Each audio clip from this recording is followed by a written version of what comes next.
recording. Let's open this up. Oh wait, this is a wrong year.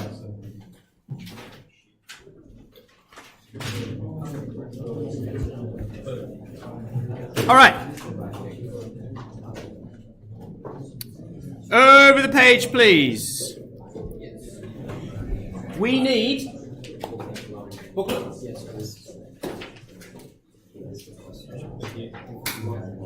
We need to familiarise ourselves with the postulates. The postulates of the kinetic theory of matter. Now, it is a theory because we are not able to prove that these things exist. I'm pointing at the word atoms. They are so small that we cannot observe them directly. So all of the evidence that suggests that atoms exist have been observed indirectly. And because of that, it will forever, well, as far as I'm concerned, it will remain a theory because we can't prove it. However, it is the best done theory because every single observed phenomena can be explained by the kinetic theory's postulates. Okay? So thermodynamics, chemistry, nuclear physics, biology, all areas of science and the phenomena in those areas can be explained by this theory. If there was some phenomena that suddenly manifested itself that the kinetic theory could not explain, we would have to revise that theory. Okay? So that's what's happened, from the beginning of civilization. People make theories and then a weird observation occurs, they modify the theory, they change their postulates. And then another weird observation that can't be explained. They then modify their postulates and the theory changes. So this is where we're currently at. The first three relate to this topic. Okay? The next two, that sort of talks... Oh, sorry, my bad. The bottom one also is important for this topic. The fourth postulate is more so looking at molecules. That's more chemistry and chemical bonds, that they like to exist at a certain distance. If you try and bring them together, they repel. And if they're far apart, they like to lock in to form molecules or compounds. Okay? Now, you will soon learn that my favourite physicist is Richard Feynman. Now, he was coined the greatest mind since Einstein, and he won the Nobel Prize in 1963 for his work in quantum chromo-electrodynamics. He was interviewed by a BBC TV show, company, whatever, and he was asked by this interviewer, if you could jump in a time machine and go back to the dawn of civilization, just as human beings have sort of created language and communication and can sort of share ideas, what one thing could you say, or would you say, to this dawning civilization that would advance them by the most? Okay? So it's not like the lotto numbers next week are 2 and 17 and 23, because we're talking, a few thousand years ago. He basically summarised the kinetic theory of matter into 2 sentences, but we're going to write down the first sentence. Could you please write down...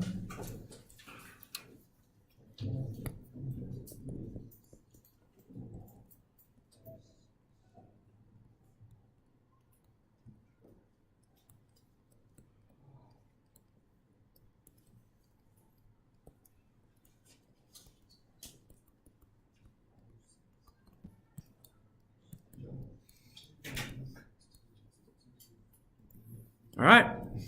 That's what he said. He would say, all things are made of smaller things that jiggle. That is the first, second, third, and fourth, well, not the fourth, but first, second, and third postulate of the kinetic theory. He then went on and added an extra sentence to include the fourth, which said that they attract when they're far apart and repel when they're pushed together. He said in those 2 statements, this civilization can pretty much, from those postulates, can start building and creating and investigating all of the areas of science. As I said, they can look at thermodynamics, they can look at energy and kinematics, they can look at chemistry, biology, they can look at nuclear physics. Okay? So he reckons that this was the most important statement that you could give to someone who knew absolutely nothing about science. Okay? So, all things are made of smaller things that jiggle. We now know them to be atoms or molecules. So we often lump them as particles because they can either be monoatomic, like your noble gases, or they can be diatomic, like helium, nitrogen. They can be compounds. So, we don't say molecules, we say particles. So, let's consider an ideal gas of oxygen. So could you please draw in some peanut diatomic molecules, please?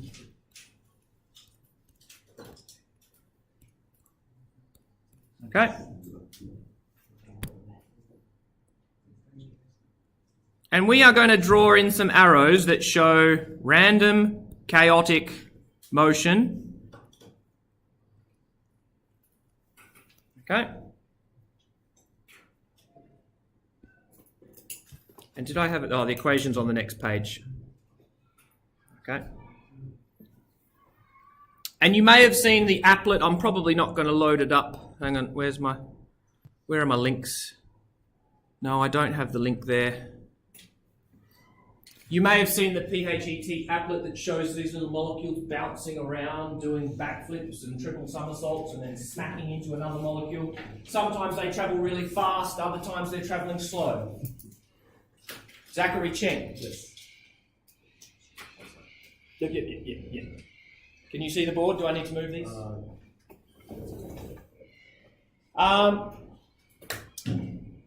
We don't need to go too much into this, but molecules can have kinetic energy in a number of modes. They can have translational energy, and that is sort of the XY, up, down, XYZ plane. So they can shift left, right, forwards, backwards, up, down. They can also rotate around, like doing triple somersaults. They can also sort of vibrate, but the atoms can vibrate in the bond, which like a spring. Okay. So there's different modes that they can have kinetic energy, but they don't have all the same velocity. Now I could throw a let's try that again. I could throw a thermometer into this. Whoa, undo. Okay, I could throw a thermometer, and we're gonna get very, very familiar with our thermometers and how they work and why they work and how they were invented. If I had measured the temperature of this, I'm getting the average speed of those particles. They don't all jiggle at the same rate. Okay. Now, Einstein was actually needed to figure out this, along with Stefan and Boltzmann. But if we plotted a distribution curve of velocities, we get something like this. It's not a normal distribution, but it's close. There is an equation that describes the shape of this, but it's quite nasty. So we get a distribution where there is an average of 30 degrees. But then there are some that have less temperature, so there might be some that are at, I don't know, minus 10 degrees if I dropped it by 40. And then there might be some on the other side that have, let's go plus 40 and go to 70.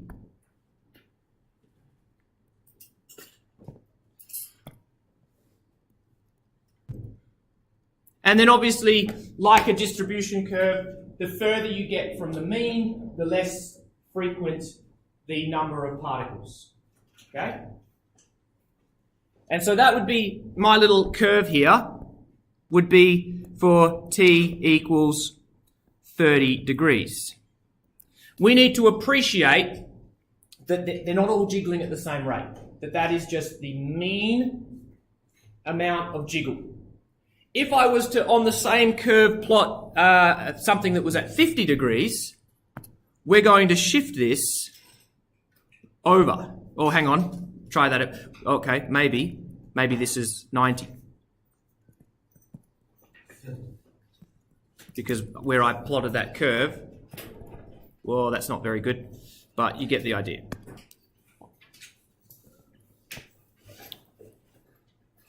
Now, from this curve, I'm going to go back, and you're going to hate this, but I'll reset it. Just give me a second. You don't need to draw in your second curve, label it 90. But from this curve, this can now explain why, if I was to suddenly pour some water on the table, at the end of the lesson, some of that water has magically disappeared.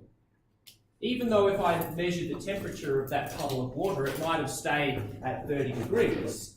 Some particles or molecules have enough energy that they can escape. And we say that the water evaporates because they are lucky enough that they might be at the surface of that puddle of water and they get smacked by a molecule from beneath. They get enough energy to escape and they turn into a little water vapour molecule and they float off into the environment. Okay? Even though the temperature didn't reach 100 degrees, which we know is the boiling point, we still saw particles escaping. And that's because they're not all jiggling at the same rate, that occasionally we get lucky molecules that get smacked out via an elastic collision from their neighbouring particle. Okay? So if this distribution curve, it makes sense, and then it can help explain different phenomena. So let's just, with our key over here, let's write T equals 90 degrees Celsius. This can also happen with ice cubes. If you place an ice cube in a freezer and you leave it for many, many, many months or years, it will actually reduce in mass. You put in a nice solid lump of water in the freezer at minus 20 degrees. Basically, we take that distribution curve, we shift it down so that the mean temperature is minus 20. There is still going to be some particles, not as many, but there will still be some in that ice that might get bumped out if they're fortunate enough. Okay? Now,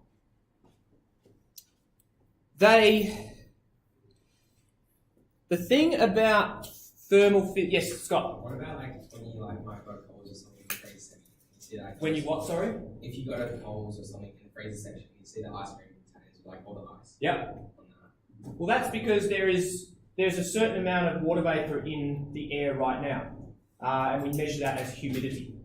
So we could do that in this classroom. If we shut the door and we crank the aircon right down as cold as it could go, eventually we might see that water vapour start to condense on the sides of the windows, and the droplets would start falling down the side of the window. If we could crank this aircon down to minus 20 and turn this thing into a freezer, then you would start to get ice forming on the windows, and you could start scraping off ice and having snowball fights. So you can actually remove the water vapour from air. You might have, if you've ever gone to a very tropical region, Southeast Asia, where it's very humid, and you put the aircon on in your hotel, and everything's great, and then you open the door, and all of the humidity comes in, all the water vapour, and then it starts to suddenly condense, and then you get water all over the walls and the mirrors and stuff. That's because that's just the water coming out of the air. Turn over the page. What Einstein and Stefan and Boltzmann realised is the movement of these particles are so chaotic that you will never be able to look at one single molecule and be able to track its motion. Because there are so many molecules and they are moving so fast and they are colliding with their neighbours so many times a second. We're talking hundreds of millions of collisions per second. If you track one little molecule, it's jiggling around really, really fast, and it's basically colliding 100 or 200 or 300 million times a second. The more energy they have, the faster they jiggle, and the more the collisions go up. So it's impossible to look at the behaviour of one. But there's this thing called statistical mechanics. If you look at a whole sample, like a container of gas or a beaker of water that might contain a couple of moles of particles, Avogadro's number, you can then explain the behaviour of the whole group. Okay, and so that was statistical mechanics. And so often you will see the word mean, the mean translational velocity, and the mean free path, and the average collision rate. Because they're not going to ever be able to say that particle's doing this right now. But you could say, on average, if we look at the whole Avogadro's number of molecules, that's the average velocity. So, I calculated for a molecule of nitrogen, N2, if you take 2 atoms of nitrogen, their mass comes out to be 3.27 times 10 to the 27 kilograms. Go away. What just happened? Oh man, I love this device. 27 kilograms. Negative. Oh yes. That's nearly the size of the Earth. Mass of the Earth. Temperature in Kelvin. We'll look at Kelvin in just a moment. What's his name? The surname starting with the B. Hang on. Zach Stanley. Wake up. If I said room temperature's at about 303 Kelvin, we can throw that into this equation. So 3 times this times our temperature divided by our mass.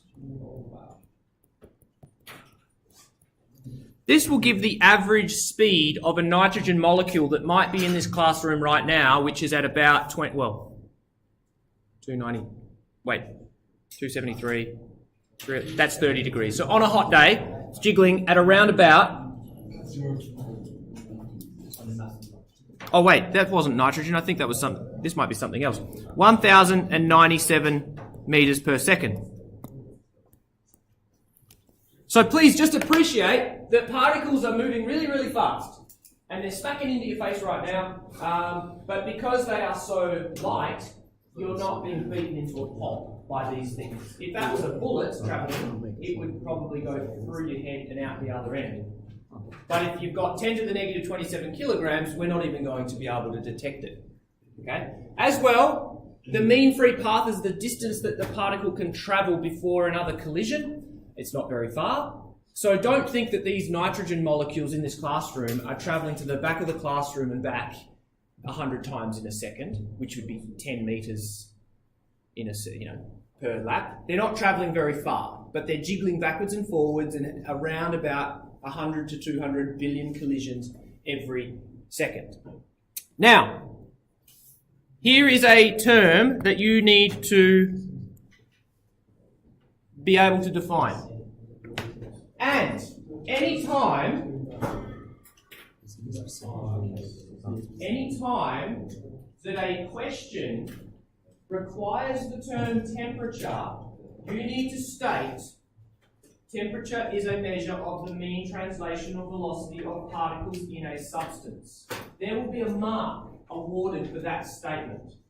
So we will be giving you like 4 mark questions that says explain what happens to the temperature of a gas when it is heated. A very simple statement, but it's worth 4 marks.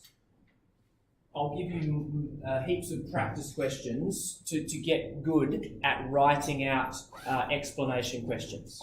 Okay? There are other definitions.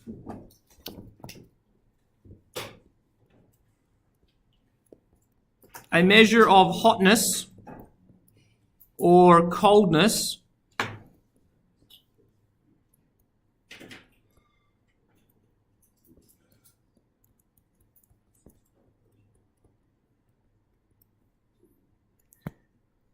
we're not going to use that. So literally, if you brought up the Wikipedia Google definition of temperature, it might give you the bad definition, a measure of hotness or coldness. We don't want that. We want to relate temperature to the kinetic energy of the particle, which we can measure by its velocity. The greater the kinetic energy of the molecule, the faster it's jiggling. The faster it's jiggling, the higher the temperature that we will measure it to be at. But not necessarily that particle, the mean velocity of those particles in that substance. Okay? So, again, if I place a thermometer in a beaker, I am measuring the mean.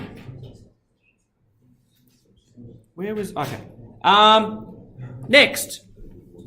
let's suppose that I had I might be jumping the gun here, but T hot and T cold.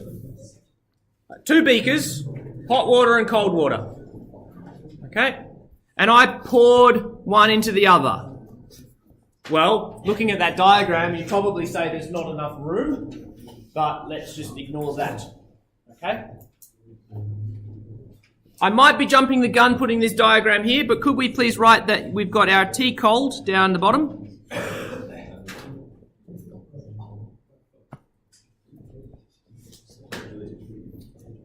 And if I had temperature, let's go in degrees Celsius, over time, in seconds. Yes? You sure can.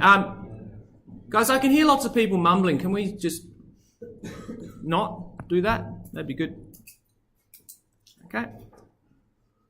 Eventually, over time, if you're adding particles that have lots of jiggle and lots of velocity to particles that have less jiggle and less velocity, when they're mixed, that energy is going to be shared via inelastic collisions of those particles, right?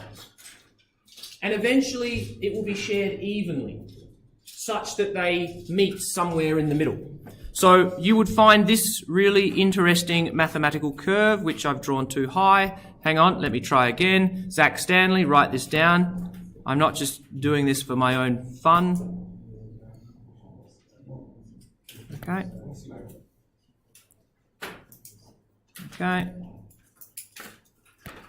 And we're going to call this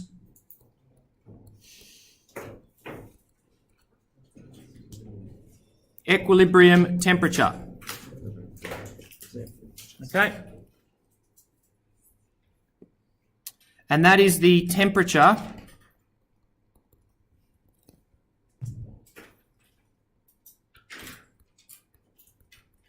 at which there is no, can't write properly, no net transfer of heat. So,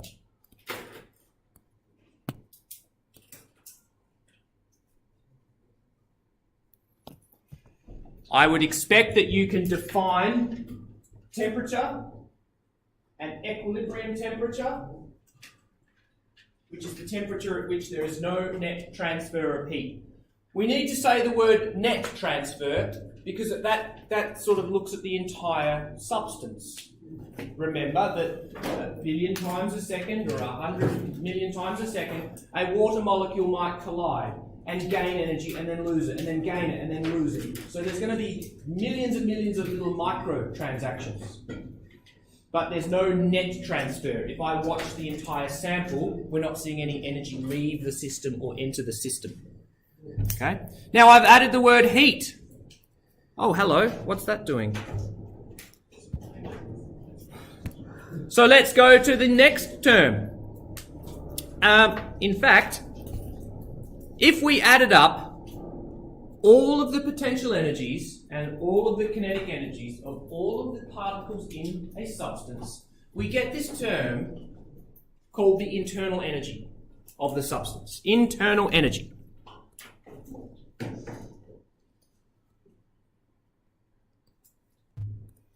Okay. So let's just go back to our hot water and cold water. Internal energy is the sum of all kinetic and potential energies of particles in a substance. It's got a little symbol called delta U. We will look at that term delta U later in the course. Now, I need you all to appreciate that we have 3 phases of matter. We'll ignore plasma for now. 3 phases. Solid, liquid, gas. Okay? And in fact, over the page, just have a look at the screen. Solid, liquid, gas, ignore plasma. In terms of potential energy, you have to look at the state that they are in. Potential energy is defined as the energy an object has due to its state or position. Well, due to its state, these particles have no potential energy. Okay? The analogy is an object on the floor has no gravitational potential. If I did work on that object by lifting it up and placing it on the table, it now has potential energy. What we would need to do is literally force those molecules apart, overcome the intermolecular forces. These molecules like to stick together, especially molecules that are polar molecules. Do we know what polar molecules are? Molecules, polar is if one side of the molecule is slightly positive and the other side is slightly negative.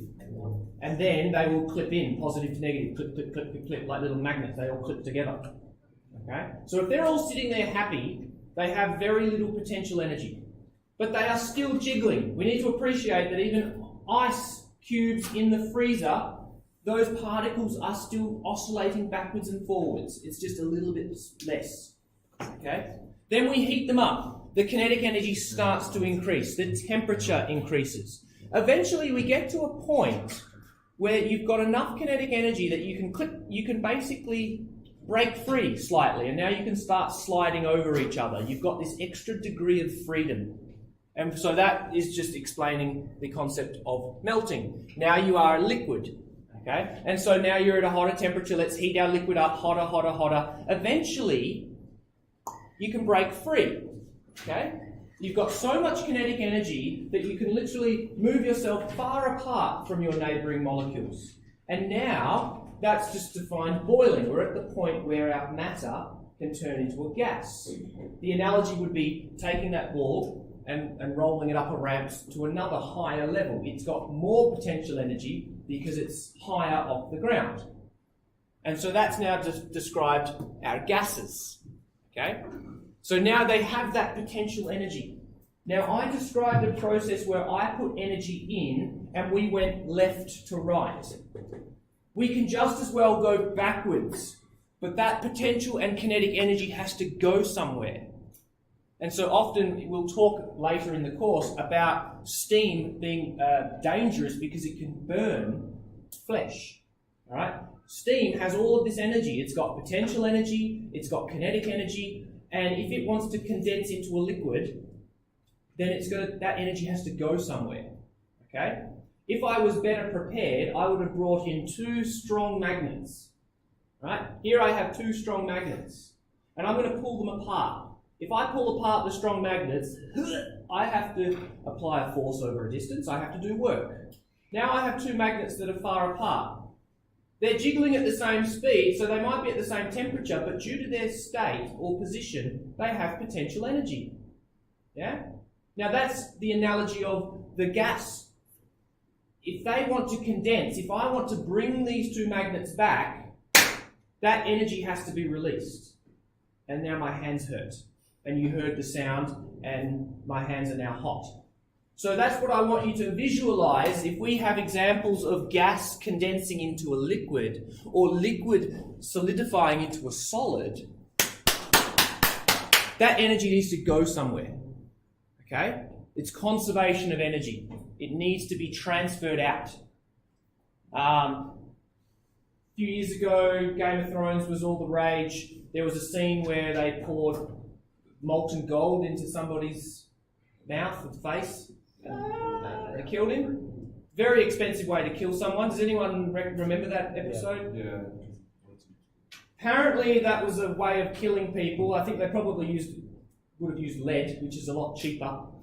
Pouring molten lead onto someone, well, again, liquid has a lot more energy, kinetic and potential. When it comes into contact, that energy goes somewhere, and you can cast them and kill them. So nasty way to kill someone. I'm jumping all over the shop though. Heat. I've mentioned the term heat.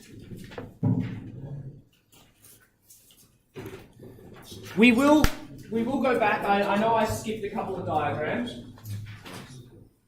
Our third definition that you will need to define, or probably fourth, because internal energy is important. It's the transfer of energy between 2 systems, but as we said, or I may have inferred it, it will only occur if the systems are at 2 different temperatures.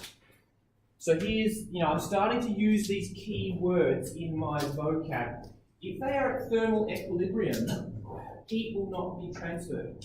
There will be no net transfer of heat. However, if I have a hot and a cold, energy will flow from the hot to the cold. So if energy is removed from the hot, its temperature drops. If energy is given to the cold, its temperature rises. And this transaction will keep occurring until they are both at the same temperature. Okay? So that's what I've just said in that paragraph there. Heat will flow from a system of high to low. That's one of the very important rules of thermodynamics. Heat will only flow hot to cold. It will never flow the other way. Okay? This is talking about increasing entropy or increasing disorder, which is a measure of order of our particles, but don't worry about that. It will never go back the other way. The easiest explanation is if you place an ice cube in some warm water, the ice cube will melt and the warm water will become cold. And then you can drink your soft drink, yeah? Reverse entropy, or going the wrong way, would be putting the ice cube in the warm water, the ice cube suddenly getting colder, and the warm water starting to boil. That would be taking the energy from the cold to give it to the hot. That would be like a ball rolling up the hill. So that's reverse entropy, which does not occur in a system, in a large system. Okay? They often explain entropy as the state of disorder in a schoolboy's classroom, that you force the student to tidy up his, bedroom. That you force the boy, you do work and you must clean up your room, so you go in and you tidy up your room and you put everything away and you fold your clothes and you put them all away. And then eventually over time, entropy, this state of disorder, starts to increase. That it starts to get messy and things are on the floor and then there's plates and pizza and Mountain Dew and your clothes are out, everything's dirty. Okay? That's the natural order that things seem to tend to. Now, could we please draw in several hundred particles? Please. This is best shown in an animated GIF, which I will try and find if I have the time. Remember, we're still got to check your homework.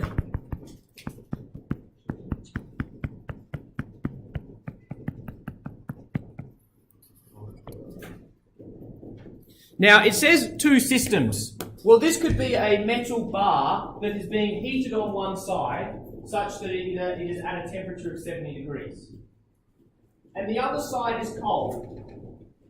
So maybe we've got a freezer and an oven, sort of some kind of old iron rod sticks, but I don't know. But we've got a system at different temperatures.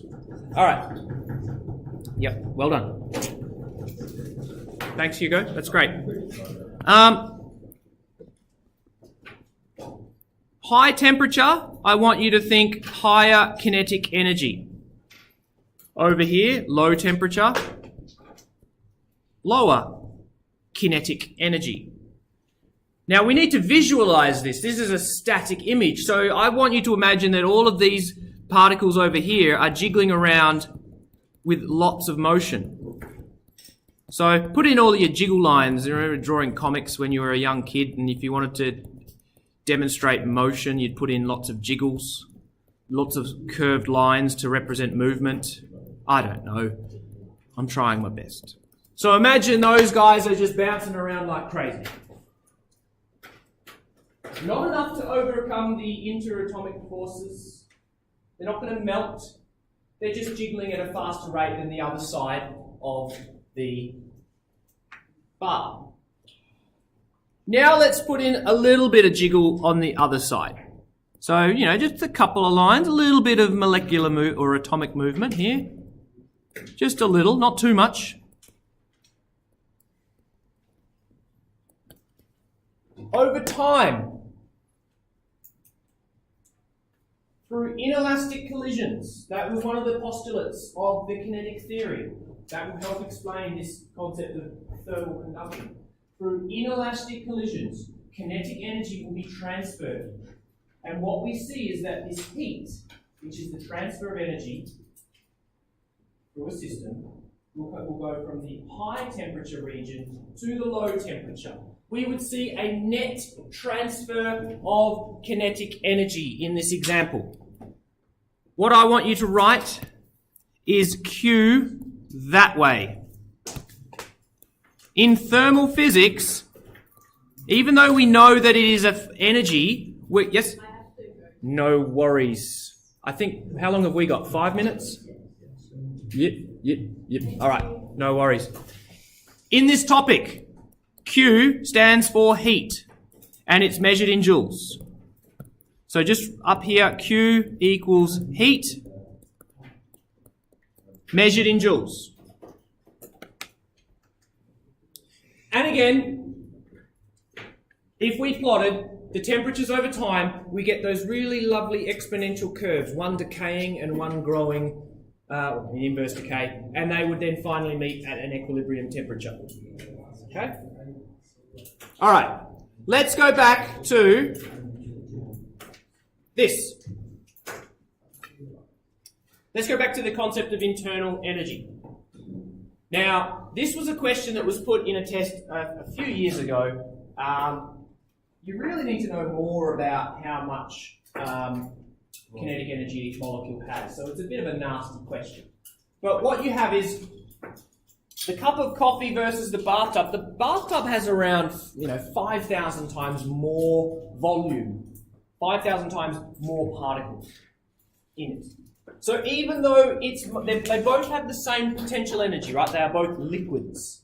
So each particle has the same amount of EP, but the bathtub has more. Okay? And next, kinetic energy, this guy's going to win. All of the molecules in the coffee will have more kinetic energy. But there's 5,000 times less. Okay? So, obviously, kinetic energy we measure by temperature. Potential energy we measure by the state. So whether it's solid, liquid, gas, well, they're both liquids, so they both have the same potential. Kinetic energy, we look at temperature. So, could you please write down the coffee cup is the answer to the first one.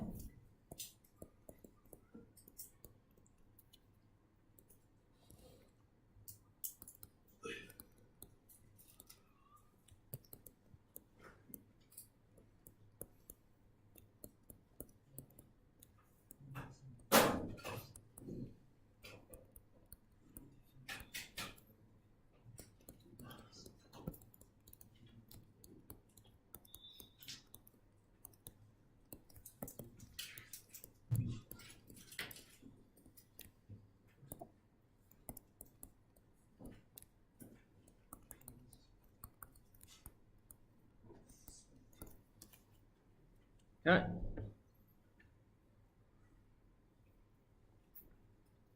And we'll just finish for the last one on internal energy, because this example has an important sort of consequence on your understanding. So each particle has more EK.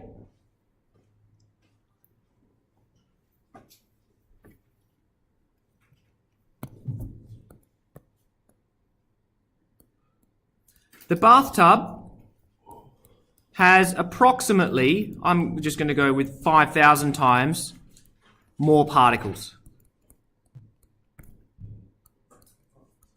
Since the internal energy is the sum of EP and EK of all particles,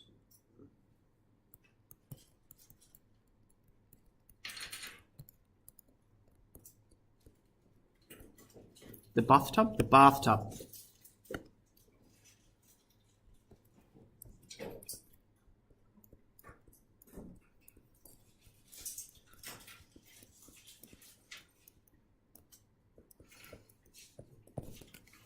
Okay. That's delta, not delta, that should have been a sigma. My apologies. I know, right? Sigma, you get used to that. I always make mistakes and force you to... It's just, it shouldn't have been a triangle, it should have been that Greek character sigma, which looks like a capital M fallen on its side.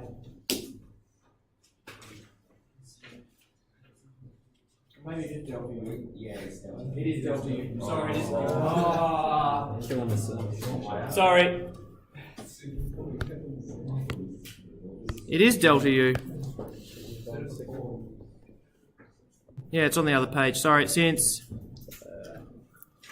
we could cover our bases and just say internal energy. I just want to leave on this note, gentlemen. The surface temperature of your skin is around about 30 to 32 degrees. Even though the bathtub has a huge amount of internal energy, much more internal energy than the coffee cup, which one is more likely to cause you harm? The bathtub? The coffee. Okay? Which one is more likely to transfer heat to you because it's at a higher temperature? The coffee. You can sit in the bathtub and there would be no net transfer of heat because you are at thermal equilibrium.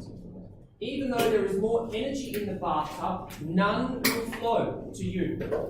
But if you placed your fingers in the coffee, heat will flow very rapidly into your fingers and cause a burn. Alright? So I need you to appreciate internal energy, heat, equilibrium, temperature. Okay? Please remember all of those definitions, and I will be asking you to define them and be able to state them. Okay? Boys that need to show me their homework, please come up the front.